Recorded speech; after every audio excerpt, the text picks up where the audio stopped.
2013 medical entrance എക്സാമിൽ കേരള ഒന്നാം സ്ഥാനം കരസ്ഥമാക്കിയ ഒരു വിദ്യാർത്ഥി ഉണ്ടായിരുന്നു. അദ്ദേഹം ഇപ്പോൾ ഡോക്ടറാണ്.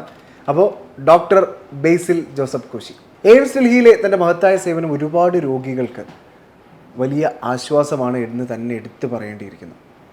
ബേസിൽ ജോസഫ് കോശി ഈ വർഷം 2024 നീറ്റ് എൻട്രൻസ് എക്സാമിനായിട്ട് തയ്യാറെടുക്കുന്ന വിദ്യാർത്ഥികളോട് ഒരുപാട് കാര്യങ്ങൾ പങ്കുവെക്കാനുണ്ട്.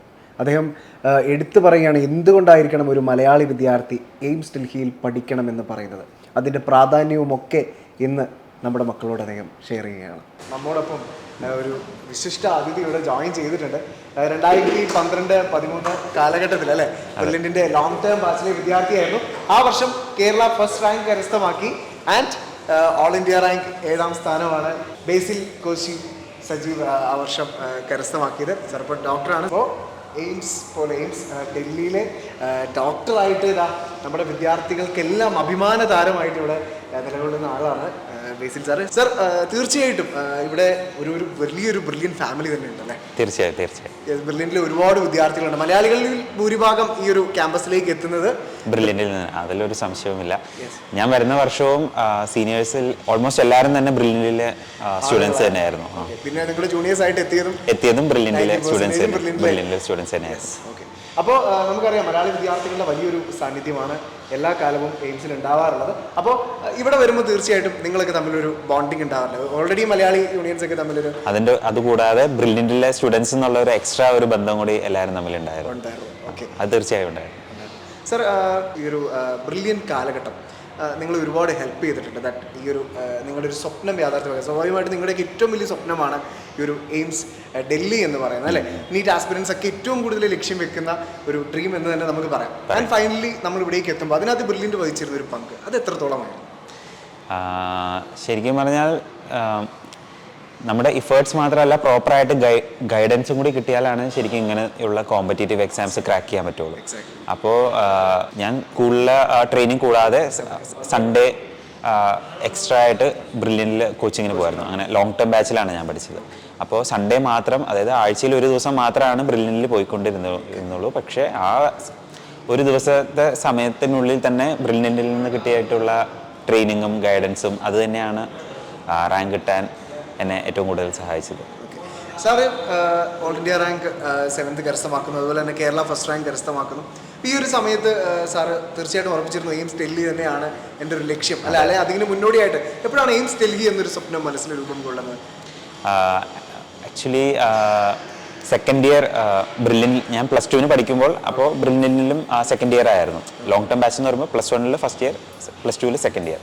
അപ്പോൾ സെക്കൻഡ് ഇയറിൽ ബ്രില്യൻറ്റിലെ കോച്ചിങ് നടക്കുന്ന സമയത്ത് സ്പെഷ്യലായിട്ട് എക്സാമിൽ നല്ല മാർക്ക് കിട്ടിക്കൊണ്ടിരുന്ന സ്റ്റുഡൻസിന് സ്പെഷ്യലായിട്ട് അവരൊരു എ ബാച്ച് എന്നുള്ള രീതിയിൽ എക്സ്ട്രാ ബൂസ്റ്റ് കൊടുക്കുമായിരുന്നു. Extra exams, extra guidance. അപ്പോൾ ആ സമയത്താണ് എയിംസിന് വേണ്ടിയും സ്പെഷ്യൽ ടെസ്റ്റുകൾ കണ്ടക്ട് ചെയ്യാനും തുടങ്ങിയത്. അപ്പോൾ ബേസിക്കലി ബ്രില്യൻറ്റ് തന്നെയാണ് എയിംസ് എന്നുള്ള സ്വപ്നവും മനസ്സിൽ കൊണ്ടുപോയി തന്നിരുന്നത്. ഓക്കെ, അങ്ങനെ നമ്മൾ ഈ ഒരു എയിംസ് ക്യാമ്പസിലേക്ക് എത്തുകയാണ്.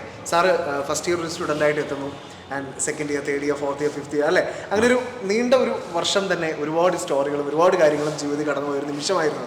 എയിംസ് ശരിക്കും പറഞ്ഞാൽ എക്സ്പ്ലോർ ചെയ്ത ഒരു കാലഘട്ടമായിരുന്നു അതെന്ന് തന്നെ നമുക്ക് പറയാം. അപ്പോൾ ആ ഒരു എയിംസ് കാലഘട്ടം, എയിംസ് എങ്ങനെയാണ് നമ്മളെ ബിൽഡ് ചെയ്തെടുക്കുന്നത്? ഐ മീൻ ഒരു ഡോക്ടർ എന്നൊരു നിരവധി വിദ്യാർത്ഥികൾ ലക്ഷ്യം വെക്കുന്ന ഈ ഒരു സ്ഥാപനം ഇവിടേക്ക് എത്തുമ്പോൾ വിദ്യാർത്ഥികളുടെ എക്സ്പെക്ടേഷൻസിനും അപ്പുറമാണ് അല്ലെ ഇവിടുത്തെ ഓരോ കാര്യങ്ങളും, ഓരോ ക്രമീകരണങ്ങളും. അത് അനുഭവിച്ചറിയേണ്ട ഒരു വസ്തുത തന്നെയാണ്. ആൻഡ് നമ്മുടെ എയിംസ് ഡൽഹിയെ കുറിച്ച് സാറിന് എന്താണ് പറയുന്നത്? എയിംസ് ഡൽഹിയിൽ മെഡിക്കൽ എഡ്യൂക്കേഷൻ മാത്രമല്ല, ഇന്ത്യയിൽ നിന്ന് എല്ലാ സംസ്ഥാനത്തു നിന്നുള്ള ടോപ്പേഴ്സായിട്ടുള്ള സ്റ്റുഡൻസ് വരുന്നതാണ്. അപ്പോൾ അതുകൊണ്ട് തന്നെ നമുക്ക് എല്ലാവിധ കൾച്ചറുമായിട്ട് എക്സ്പോഷർ ഉണ്ടാവും, നല്ല രീതിയിൽ എക്സ്പോഷർ ഉണ്ടാവും എയിംസിൽ. അതുപോലെ തന്നെ ഇന്ത്യയിൽ നിന്നുള്ള ഏറ്റവും മിടുക്കരായ സ്റ്റുഡൻസ് തന്നെയാണ് ഇവിടെ വരുന്നത്. അപ്പോൾ നമ്മൾ കുറച്ചും കൂടി റിഫൈൻഡ് ആവും ഇവിടെ പഠിക്കുമ്പോൾ. കാരണം ഇന്ത്യയിലെ തന്നെ ഏറ്റവും ബ്രില്യൻ്റ് ആയിട്ടുള്ള സ്റ്റുഡൻസ് ഇവിടെ വരുന്നു, അവരുടെ കൂടെ നമ്മൾ പഠിക്കുന്നു, അവരായിട്ട് ഡിസ്കസ് ചെയ്ത് ഓരോ കാര്യങ്ങൾ ചെയ്യുന്നു. അപ്പോൾ മൊത്തത്തിൽ നമ്മളൊരു റിഫൈൻഡായി കൂടുതൽ മെച്ചപ്പെട്ട അവസ്ഥയിലേക്ക് എത്തുകയാണ് ചെയ്യുന്നത് എയിംസിൽ പഠിക്കുമ്പോൾ, എയിംസ് ഡൽഹിയിൽ പഠിക്കുമ്പോൾ. എയിംസ് ഡൽഹി മാത്രമല്ല, എനിക്ക് തോന്നുന്നു ബാക്കി പെരിഫറൽ എയിംസ് ആണെങ്കിലും ഇന്ത്യയിലെ ഏറ്റവും ബ്രില്യൻ്റ് ആയിട്ടുള്ള സ്റ്റുഡൻസ് തന്നെയാണ് മറ്റുള്ള എയിംസിൽ എത്തുന്നത്, എയിംസ് ഡൽഹിയിൽ പ്രത്യേകിച്ചും. സർ, അതുപോലെ തന്നെ ശരിക്കും പറഞ്ഞു കഴിഞ്ഞാൽ നിരവധി വിദ്യാർത്ഥികളാണ് നമ്മുടെ ഒരു കേരളം പോലൊരു കൊച്ചു സംസ്ഥാനത്ത് നിന്ന് ഇത്ര വലിയൊരു കോമ്പറ്റേറ്റീവ് എക്സാമിൽ നല്ലൊരു സ്കോർ കരസ്ഥമാക്കുന്നത്. നമ്മുടെ എയിംസിലേക്കൊക്കെ അർഹരാവേണ്ട അത്ര സ്കോർ കരസ്ഥമാക്കുന്നുണ്ട് നമ്മുടെ വിദ്യാർത്ഥികൾ. പക്ഷേ അവരിൽ ചിലരൊക്കെ എയിംസ് എന്ന് പറയുന്ന ഒരു സ്വപ്നത്തിലേക്ക് എത്തിപ്പെടുന്നില്ല. അപ്പോൾ നമ്മുടെ Kozhikode medical college, Trivandrum medical college ഒക്കെ പോലെ അവരുടെ ഒരു കംഫർട്ട് സോൺ ബ്രേക്ക് ചെയ്യാൻ അവർ ശ്രമിക്കുന്നില്ല. അതിൽ തന്നെ ഒതുങ്ങിക്കൂടാനാണ് അവർ ശ്രമിക്കുന്നത്. ഓക്കെ, അപ്പോൾ അങ്ങനെയുള്ള നമ്മുടെ മലയാളി വിദ്യാർത്ഥികളോട് നല്ലൊരു സ്കോർ, അവർ നല്ല മിടുക്കരാണ്, പഠിക്കാൻ നല്ലതായിട്ട് സ്കോറൊക്കെ ചെയ്യുന്ന വിദ്യാർത്ഥികളാണ്, നല്ലതായിട്ട് ഹാർഡ് വർക്ക് ചെയ്യുന്ന വിദ്യാർത്ഥികളാണ്. പക്ഷെ അവർ എന്തുകൊണ്ടാണ് എയിംസ് ഉപേക്ഷിക്കുന്നത്? അല്ലെങ്കിൽ എയിംസിലേക്ക് എത്തിപ്പെടാൻ നമ്മുടെ വിദ്യാർത്ഥികൾ ഇനിയും ട്രൈ ചെയ്യണം, മലയാളി വിദ്യാർത്ഥികൾ. അതിനെക്കുറിച്ച് സാറിന് എന്താണ് നമുക്ക്? അല്ല, തീർച്ചയായും പല പല കാരണങ്ങളുണ്ടാകാം. ഇപ്പോൾ എൻ്റെ കാര്യം പറയുകയാണെങ്കിൽ എനിക്ക് ഹിന്ദി അറിയില്ലായിരുന്നു. ഹിന്ദി നമ്മൾ സ്കൂളിൽ പഠിക്കുന്നുണ്ടെങ്കിലും ഹിന്ദി പ്രായോഗികമായി ഉപയോഗിക്കാൻ എനിക്ക് അറിയില്ലായിരുന്നു. അതുപോലെ തന്നെ ഞാൻ ഒരിക്കലും +2 വരെ പഠിച്ചത് വീട്ടിൽ നിന്ന് തന്നെയാണ്. ഒരിക്കലും ഹോസ്റ്റലിൽ നിന്നുള്ള എക്സ്പീരിയൻസ് എനിക്കുണ്ടായിരുന്നില്ല. അപ്പോൾ എന്നെ സംബന്ധിച്ച് ഡൽഹിയിൽ വരിക എന്ന് പറഞ്ഞത് ഒരു ഭയങ്കര വലിയൊരു സംഭവം തന്നെയായിരുന്നു എന്ന് പറയാം. ഒന്നാമതായി ആദ്യമായിട്ടാണ് വീട്ടിൽ നിന്ന് മാറി നിൽക്കുന്നത്. രണ്ടാമതായി ഭാഷ അറിയില്ല, വേറെ കൾച്ചർ. അപ്പോൾ എന്നെ സംബന്ധിച്ച് അത് ആക്ച്വലി ഒരു ലീപ്പ് ഓഫ് ഫെയ്ത്ത് ആയിരുന്നു എയിംസ് ഡൽഹി വരിക എന്നുള്ളത്. ഞാൻ അതിൽ ഫുള്ളി സാറ്റിസ്ഫൈഡ് ആണ്. അപ്പോൾ ഭാഷ അറിയില്ല, അല്ലെങ്കിൽ വീട്ടിൽ നിന്ന് മാറി നിൽക്കുമ്പോൾ ബുദ്ധിമുട്ടുണ്ടാകും. ഇങ്ങനെ ഓർത്ത് എയിംസ് ഡൽഹി അല്ലെങ്കിൽ വേറെ പെരിഫറൽ എയിംസ് ചൂസ് ചെയ്യാതിരിക്കുന്നത് ഒരു നല്ല ഡിസിഷൻ ആയിരിക്കില്ല. കാരണം ആദ്യം ചേരുമ്പോൾ എന്തായാലും ബുദ്ധിമുട്ടുണ്ടാവും. ആദ്യമായിട്ട് വീട്ടിൽ നിന്ന് മാറി നിൽക്കുമ്പോൾ, അതുപോലെ ഭാഷ അറിയാത്ത ഒരു സ്ഥലത്ത് വന്ന് ചേരുമ്പോൾ ബുദ്ധിമുട്ട് എന്തായാലും ഉണ്ടാവും. പക്ഷേ അത് കഴിഞ്ഞുള്ള ഓരോ സമയങ്ങളിൽ നമ്മൾ അൾട്ടിമേറ്റ്ലി നമ്മുടെ ബെനിഫിറ്റ്സ് കമ്പയർ ചെയ്യുമ്പോൾ ഈ തുടക്കത്തിലുണ്ടാവുന്ന ബുദ്ധിമുട്ടെന്ന് പറയുന്നത് വളരെ മിനിസ്ക്യൂളാണ്. അപ്പോൾ എന്തായാലും എയിംസിൽ അഡ്മിഷൻ എടുക്കാൻ മെറിറ്റ് ഉണ്ടെങ്കിൽ എയിംസ് തന്നെ ചൂസ് ചെയ്യണമെന്നാണ് ഞാൻ സജസ്റ്റ് ചെയ്യുന്നത്. അപ്പോൾ എനിക്ക് ഇനി ഭാവിയിൽ നീറ്റ് എഴുതാൻ പോകുന്ന കുട്ടികളോട് പറയാനുള്ളത്, നിങ്ങൾക്ക് എക്സാം എഴുതി എയിംസിൽ സീറ്റ് കിട്ടാൻ മെറിറ്റ് ഉണ്ടെങ്കിൽ തീർച്ചയായും എയിംസ് തന്നെ ചൂസ് ചെയ്യണം. നാട്ടിലെ കോളേജിൽ പഠിക്കുകയാണെങ്കിൽ പല പല ബെനിഫിറ്റുകളുണ്ട്. അതായത് ഒന്നാമത് നാട്ടിൽ തന്നെയാണ്, ഭാഷ, കൾച്ചർ ഇതെല്ലാം സെയിം ആണ്. പക്ഷേ നമ്മളൊന്ന് റിഫൈൻഡ് ആവണമെങ്കിൽ നമ്മൾ നമ്മുടെ കംഫർട്ട് സോണിൽ നിന്ന് പുറത്ത് വന്നേ പറ്റൂ.